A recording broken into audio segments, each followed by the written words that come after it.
houve uma determinada ocasião, que é esta, em Romanos, no capítulo 1, que o apóstolo Paulo, escrevendo essa carta aos Romanos, no versículo 16, ele diz: pois eu não me envergonho do Evangelho, porque o Evangelho ele é poder de Deus para a salvação de todo aquele que crê. Em outras ocasiões, ele afirma que o Evangelho é poder de Deus e sabedoria de Deus. E existe uma ocasião, inclusive, na carta aos Coríntios, que ele fala que ele, inclusive, resolveu não saber nenhuma outra coisa senão a Cristo e Cristo crucificado, que é o resumo do Evangelho. E por que eu meditei nessas coisas? Porque realmente a igreja tem faltado um número muito grande de vezes com a pregação e o anunciar do Evangelho da graça do nosso Deus. A igreja tem se preocupado com coisas que também são importantes e que nós poderíamos considerar até que são papel da igreja. Mas porque essas coisas têm a sua relevância e a sua importância, muitas vezes, como igreja, nós temos nos esquecido daquilo que é o mais importante, daquilo que é a missão da igreja como o corpo de Cristo, que é anunciar o Evangelho de Deus. Eu lembro de uma ocasião que foi, inclusive, o nosso irmão Samuel que mandou uma mensagem para mim, que no texto, a pessoa que escreveu aquele texto falava a respeito de que se um judeu, ou mesmo um muçulmano, ou um espírita, budista, ou um testemunho de Jeová, seja lá quem for, viesse em uma das nossas reuniões regulares, uma reunião comum das nossas igrejas, e assistisse o culto, ele provavelmente iria concordar com tudo que foi falado. Porque as nossas pregações, elas têm se mantido num nível de confortar os irmãos para se manterem firmes na fé, fugindo do pecado ou de situações pecaminosas, fugindo da idolatria, não se dando a imoralidade ou impureza, e isso um muçulmano concordaria. Que os maridos devem amar as suas esposas, que as esposas devem amar os seus maridos. Qualquer pessoa de crença espírita concordaria com isso também. Que você não deve matar, não deve roubar, não deve furtar, não deve enganar, você deve ter um proceder correto e íntegro. Se um judeu ouvisse você pregando a respeito dessas coisas, ele concordaria também sem problema nenhum. Porque essas coisas são importantes, então elas devem também ser anunciadas sim. O que acontece é que o que nos diferencia da fé que essas outras religiões professam é a fé que nós temos em Jesus Cristo e a confiança que nós temos de que é a fé nesse Jesus Cristo que morreu na cruz para pagar pelos nossos pecados, é que nos fortalece e que, por intermédio do seu Espírito agindo nas nossas vidas, nós adquirimos então forças. Então é Jesus que nos dá forças e nos dá condições para superarmos todas essas dificuldades das quais nós estamos anunciando. Então, se nós nos esquecermos de Jesus Cristo, que é a essência do Evangelho, até um ateu, que é douto na ciência, e ele vai dizer assim, não, a psicologia que eu estudo lá na academia, ela ensina isso também, de como cuidar dos seus filhos, criar os filhos em disciplina, como tratar a sua esposa, como a esposa respeitar o seu marido, A filosofia vai traçar esses caminhos também para trazer ao ser humano ética, moral, boa conduta. E quando a palavra de Deus nos exorta, ela diz: o Evangelho é a essência do que deve ser pregado na igreja. Eu particularmente acredito que quando a palavra de Deus nos fala, lá em 1 Coríntios, no capítulo 11, que ele fala a respeito da reunião comum entre os crentes, e o apóstolo Paulo, naquela ocasião, ele chama a atenção da igreja de Corinto por conta do momento em que eles paravam para a reunião para comer, que era do hábito deles naqueles tempos, e que ele chama então esse momento de ceia do Senhor. Ele diz que não é a ceia do Senhor que vocês comem, porque vocês não estão divididos. Há quem coma muito, há quem se embriague e há quem passe fome.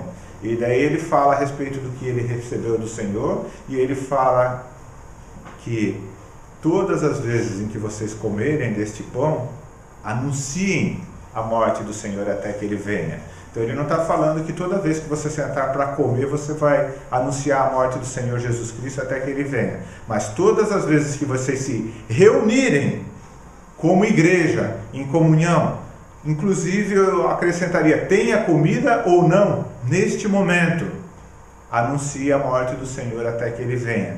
Porque é isso que diferencia a fé cristã de qualquer outra fé. Então hoje eu gostaria de falar justamente sobre isso, sobre o Evangelho. E o que é o Evangelho? O que é o Evangelho? O que a palavra de Deus nos ensina sobre o Evangelho? Em 1 Timóteo, no capítulo 1, no versículo 15, a palavra de Deus nos diz: fiel é a palavra e digna de toda aceitação, que Cristo Jesus veio ao mundo para salvar os pecadores, dos quais eu sou o principal. Então aqui mais uma vez o apóstolo falando a respeito de si mesmo, e ele diz que Cristo veio ao mundo para salvar os pecadores, dos quais eu sou o principal. Essa é a essência do Evangelho. Esse versículo e esse texto seria aquele em que um grande número de outras religiões ou seitas ou outras crenças não concordariam se você anunciar isso de púlpito. Com relação ao restante, eles podem concordar. Com os princípios morais dos cristãos, até os ateus concordam. Com a ética cristã, com a forma como o cristianismo prega, o testemunho, a forma de você se comportar. Agora, que Cristo veio ao mundo para salvar os pecadores, é isso que se nega aí fora. E é isso que tem que ser anunciado. E aqui, nesta ocasião, o apóstolo Paulo fala, dos quais eu sou o principal, ou seja, ele se coloca como, eu sou pecador. E o principal ainda dos pecadores, porque perseguia a igreja. Mas Cristo veio ao mundo para salvar os pecadores, dos quais eu sou o principal. Essa é a essência do Evangelho. Então, quando a palavra de Deus fala a respeito do Evangelho, ele diz, prega a palavra, insta, quer tenha tempo, quer não, corrige, repreende com toda a longanimidade. E a palavra de Deus está dizendo para você e para mim, é isso que nós devemos anunciar. Outras coisas são importantes. A moralidade e o procedimento e a ética bíblica, ela deve ser vivida. O Evangelho deve ser anunciado. Eu lembro de uma determinada ocasião em que eu participei de um acampamento, em um determinado momento da minha juventude. E eu fiquei responsável por cuidar de 10 jovens. Havia naquele acampamento em torno de 100 jovens, mais ou menos. Eu também era jovem, devia ter 22, 23 anos de idade, mas eu já era muito envolvido com a palavra e com o ensino da palavra na ocasião, e me coube então o cuidado de outros 10 jovens. Desses 10 jovens que estavam comigo, pelo menos a metade deles não tinha vínculo religioso nenhum, não fazia parte de denominação nenhuma, e eles eram declarados, eles mesmos se declaravam como ateus ou não religiosos ou não crentes, não acreditavam em nada. Os outros 5 frequentavam a a igreja. Algumas das nossas igrejas eram filhos de crentes, na maioria deles. E esses que já eram crentes, então, eles estavam incumbidos de me ajudar, então, na função de compartilhar do Evangelho com aquelas pessoas que estavam no acampamento. E é claro que na primeira ocasião, no primeiro momento de encontro, eu com o meu grupo de jovens, eu falei do Evangelho. Vocês precisam entender e compreender que Cristo veio ao mundo para salvar os pecadores, dos quais o apóstolo Paulo afirma ser ele o principal, mas nós somos pecadores e eu poderia dizer talvez, para mim eu sou o principal dos pecadores, porque eu conheço a minha vida e eu sei o quanto eu me rebelei contra Deus e o quanto eu preciso dessa salvação de Deus. Todos nós pecamos, todos pecaram e todos carecem da glória de Deus, como a palavra de Deus nos ensina. E se você não tomar uma decisão, se você não aceitar a Jesus Cristo como Senhor e Salvador da sua vida, você não tem reconciliação com Ele. E você já fez isso? Você já tomou essa decisão? Você já fez essa escolha? Eu não estou perguntando se você frequenta uma igreja, eu quero saber do teu relacionamento com Deus. Você já tomou essa decisão? E depois de eu ter conversado com aqueles jovens, uma moça veio perguntar para mim: ô Rogério, eu também preciso aceitar Jesus Cristo? Eu falei para ela: todos nós precisamos. A fé, ela é individual, porque ela era filha de pastor. E daí ela falou assim: mas aqui eu frequento a igreja desde bebê, e eu vi muita gente indo lá na frente, tomando essa decisão e aceitando a Jesus Cristo como Senhor e Salvador. Mas eu achei que isso é para eles, isso é um problema deles. Eu nunca precisaria fazer isso, porque eu sou filha de pastor, eu não preciso, eu frequento a igreja. Olhei para ela: a decisão é individual, Deus vai olhar para o coração de cada um que creu. Você não vai de carona com seu pai ou com sua mãe. E naquele momento ela não só entendeu o Evangelho, como ela entendeu que ela precisava crer, ela precisava tomar uma decisão. E ela olhou para mim e falou assim: você tem que falar com meu irmão, porque ele está perdido também. E o irmão dela estava pior do que ela, porque o irmão dela já estava, inclusive, entrando em vícios ou problemas mais sérios assim. Outra moça que também estava no meu grupo, que foi colocada ali intencionalmente para ser a pessoa que mais iria me ajudar, porque ela estava firme na igreja, cantava e tinha um ministério inclusive na igreja, ela também veio perguntar para mim: Rogério, mas você fala a respeito de que a gente tem que crer que Jesus Cristo morreu na cruz para pagar pelos nossos pecados. Eu falei: sim, você já aceitou Cristo? Eu aceitei Jesus. E daí eu quis fazer uma pergunta para ela: mas o que significa esse negócio de... O que significa aceitar a Jesus? Como é que você entende? Porque essa é a essência do Evangelho. E eu mesmo uso isso. Vocês têm que aceitar a Jesus Cristo como Senhor e Salvador da vida de vocês, para vocês serem salvos. Só que essa pergunta, ou essa indagação, ela corre o risco de não ser bem compreendida também. Então eu perguntei para ela: o que significa para você aceitar a Jesus Cristo? Então ela veio com um papo mais ou menos assim: significa abrir o seu coração para Jesus, deixar Jesus entrar. Como assim? Como é que é? Isso é abstrato demais, esse negócio. É uma coisa assim sentimental, eu não sei explicar como. Mas a fé não é só emocional, a fé é racional também. A palavra de Deus fala a respeito do nosso culto racional. Você tem que compreender, você tem que aceitar a Jesus Cristo com a razão e, logicamente, a razão ela vai, na verdade, mexer com o seu emocional e com as suas emoções, e isso vai produzir em você o testemunho e a fé que Deus espera de você. E ela: não, mas porque aceitar Jesus é aceitar Jesus, é deixar Jesus entrar no seu coração. Em resumo, a resposta dela foi essa. Mas será que o Evangelho se resume a isso? Isso é o Evangelho?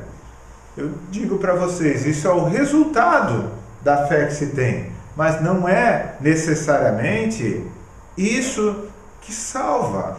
O que salva é o entendimento e a compreensão e a fé, a crença de que Jesus Cristo morreu na cruz para pagar por todos os nossos pecados, que nós somos pecadores, que Jesus morreu na cruz para pagar por todos os nossos pecados, que Jesus ressuscitou para ser Senhor das nossas vidas, que se nós confessamos a nossa fé em Jesus Cristo como Senhor e Salvador, então é que estamos salvos. E que o dom gratuito de Deus, que é a salvação em Cristo Jesus, nos concede a vida eterna. Então a esperança e a certeza da vida eterna. A compreensão dessas coisas não só faz parte do Evangelho, como é o Evangelho. Eu creio em Jesus Cristo como Senhor da minha vida. A partir do momento em que eu aceito Ele como meu único e suficiente Senhor e Salvador, isso é que mexe com a minha emoção.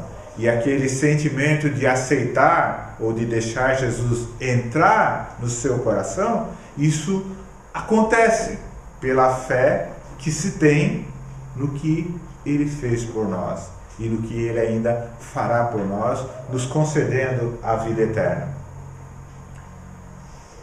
Então eu julguei, desde aquele dia realmente eu fiz esse juízo de que o Evangelho tem que ser pregado porque as igrejas não estão pregando.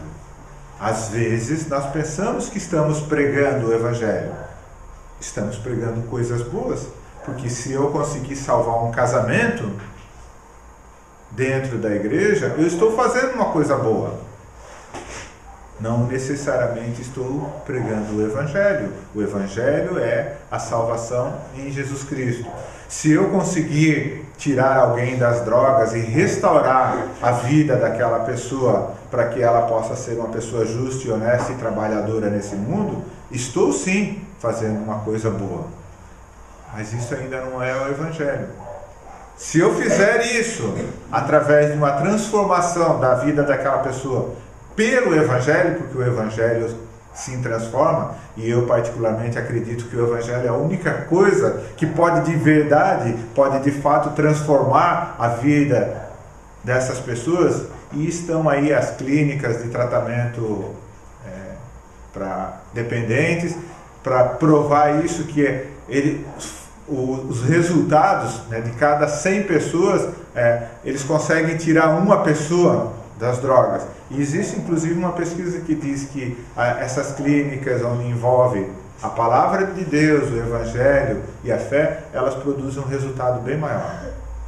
Porque Deus muda a vida das pessoas. E ainda assim, eu afirmo a vocês que essas clínicas poderiam estar fazendo muito mais se elas estivessem verdadeiramente dando a importância que o Evangelho tem e pregando verdadeiramente o Evangelho, não que a psicologia e toda aquela conversa emocional que enreda as pessoas não seja importante e não seja útil. É útil também, mas é Cristo Jesus que morreu na cruz para pagar pelos nossos pecados e ressuscitou para ser Senhor das nossas vidas, que liberta, que transforma a vida das pessoas.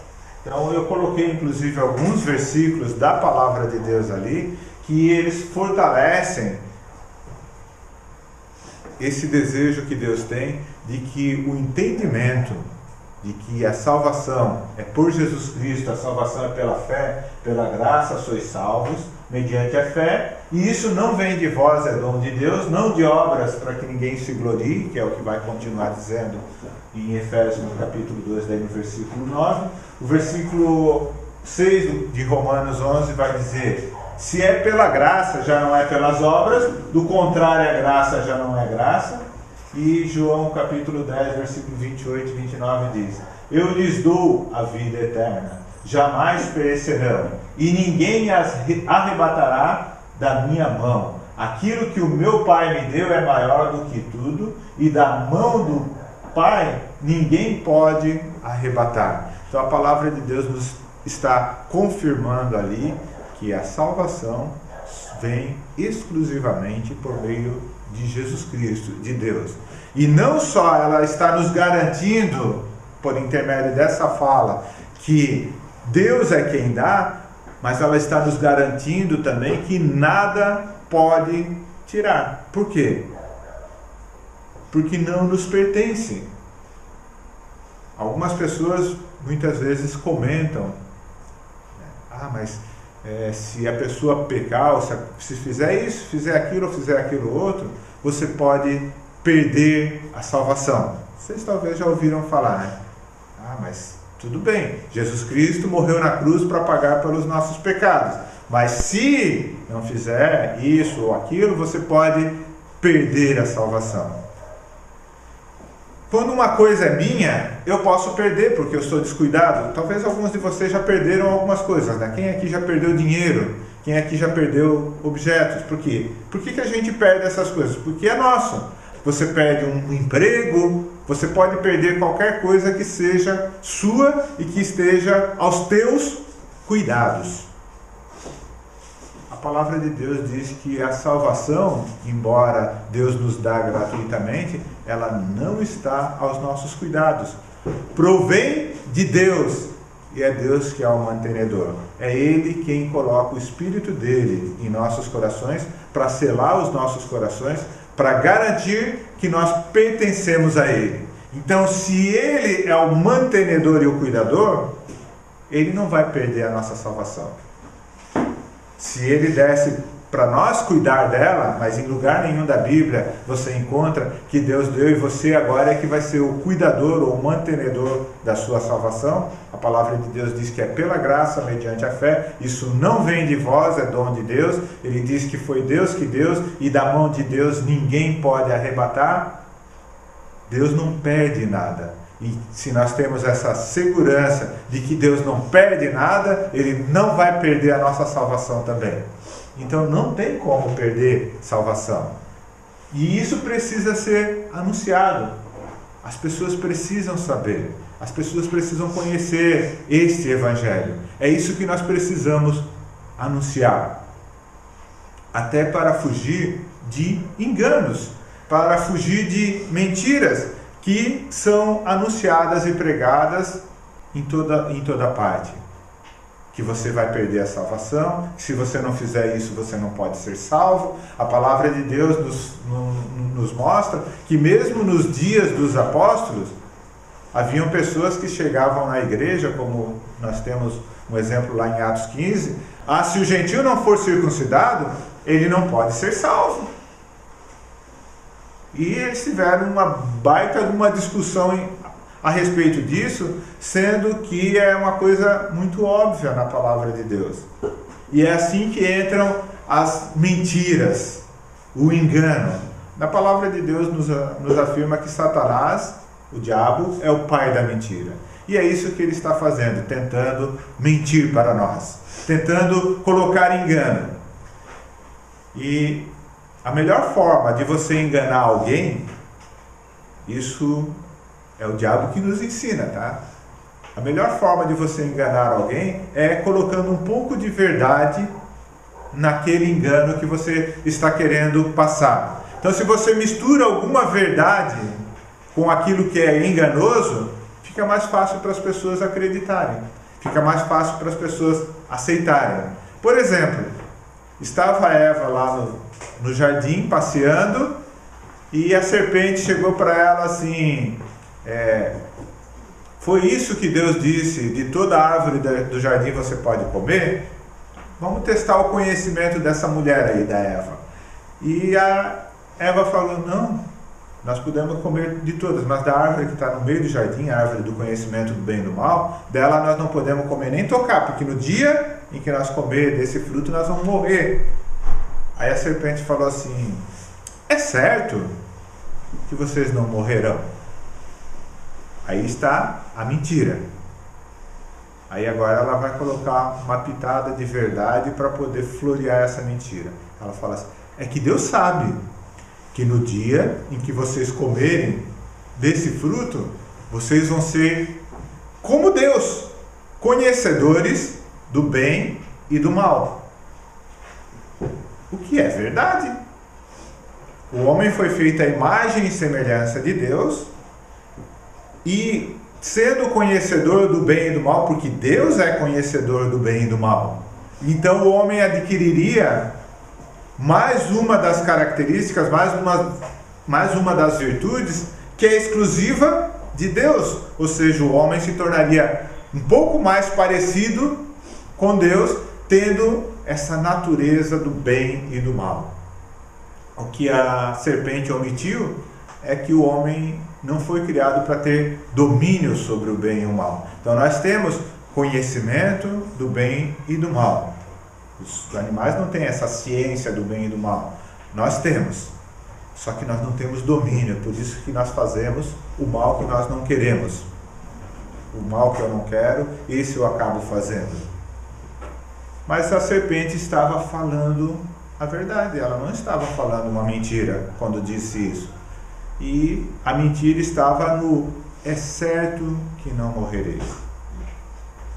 Então, nos dias de hoje, muitas vezes, o Evangelho ele será pregado com uma pequena ou grande dose de mentira, para que ele possa ser deturpado. Então coloque-se, Jesus Cristo morreu na cruz para pagar pelos pecados de vocês.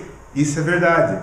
Mas, se você não fizer isso, aquilo, você pode perder a salvação. Se não praticar tal coisa, se não praticar tal rito, se você não der algo, se você não frequentar a minha igreja, você não pode ser salvo. E usam a Bíblia para fazer essas afirmações, ou seja, misturando verdade com mentira. Por isso que eu coloquei ali, existe mais do que um evangelho na Bíblia? Existe mais do que uma verdade na Bíblia? A palavra de Deus é única, mas existe uma mistura de mentiras com verdades bíblicas que elas se transformam num outro evangelho, o qual não é outro, mas que alguns querem deturpar o conhecimento de Deus.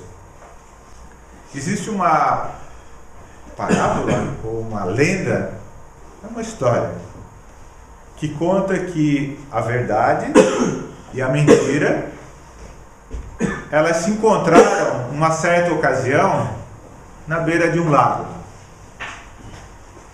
E a mentira falou para a verdade assim: bom dia, dona Verdade. E a verdade primeiro conferiu, olhou para o céu estava azul, limpinho, os pássaros cantavam, o sol brilhava. Ela confirmou, era um bom dia, né? Bom dia, dona Mentira. Aí a mentira falou: tá calor hoje, né?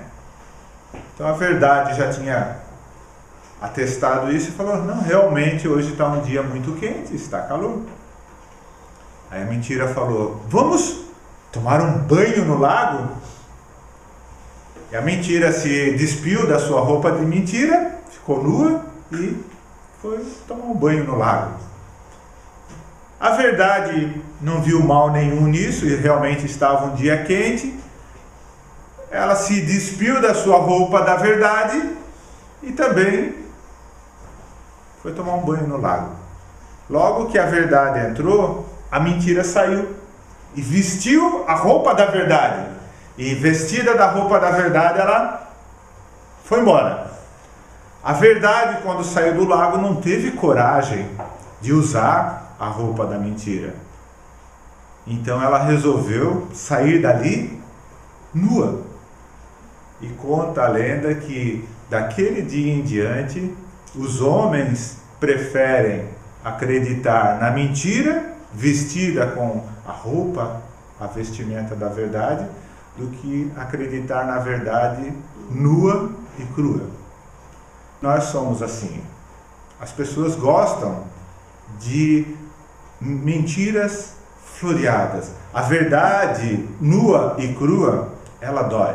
Então eu gostaria de terminar essa mensagem de hoje com a verdade nua e crua, que é aquele versículo inicial que nós usamos, que Cristo Jesus morreu na cruz para pagar por todos os nossos pecados, e que todos somos pecadores, como o apóstolo Paulo fala ali, dos pecadores dos quais eu sou o principal. Esta é a verdade. Não precisa muito mais do que isso. Nós precisamos apenas reconhecer que somos pecadores e que precisamos de Deus. E que Deus proveu essa salvação a todos nós, dando a sua própria vida, derramando o seu sangue naquela cruz para pagar pelos nossos pecados. É nisso que nós devemos crer e é isso que, como igreja, nós devemos anunciar. Existem muitas coisas boas que nós podemos compartilhar, sim, mas sem isso, o mundo continua perdido.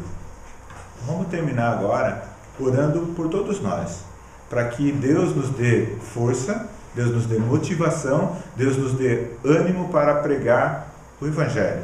Outras coisas são importantes também, mas a nossa missão, o nosso chamado é a anunciar o Evangelho da graça de Deus. Amém? Amém. Vamos baixar as nossas cabeças, vamos orar então?